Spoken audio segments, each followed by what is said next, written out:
আমি এখন সত্ৰ সম্পৰ্কত আয়োগ গঠন কৰি দিছিল।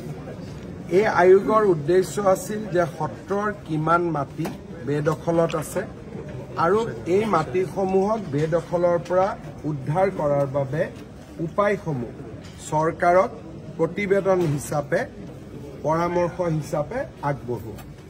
মই অত্যন্ত আনন্দিত যে প্ৰায় 150খনতকৈও অধিক সত্ৰ ভ্ৰমণ কৰি আৰু বাকি বিভিন্ন ধৰণে সত্ৰাধিকাৰ বা সত্ৰৰ লগত জড়িত আটাইৰে সৈতে কথা বতৰা পাতি দুটা খণ্ডত সত্ৰ আয়োগে এখন বিস্তৃত প্ৰতিবেদন চৰকাৰক দাখিল কৰিছে। এই প্ৰতিবেদন কেইখন আমি পৰীক্ষাও কৰিম আৰু খুব সোনকালে অসমৰ সত্ৰসমূহক নিৰবিচ্ছিন্নভাৱে সহায় কৰিবলৈ আমি পাৰ্মানেণ্ট আয়োগ এখনত উপযুক্ত বাজেটেৰে সৈতে পাৰ্মানেণ্ট সত্ৰ আয়োগ এখন নিৰ্মাণৰ কথাও চৰকাৰত ইতিমধ্যে আলাপ আলোচনা হৈ আছে, যিখন আয়োগৰ আদালতৰ দৰে ক্ষমতা থাকিব আৰু চৰকাৰী বিভাগৰ দৰে বিত্তীয় ক্ষমতা থাকিব। এই সম্পৰ্কত আমাৰ চিন্তা চৰ্চা চলি আছে।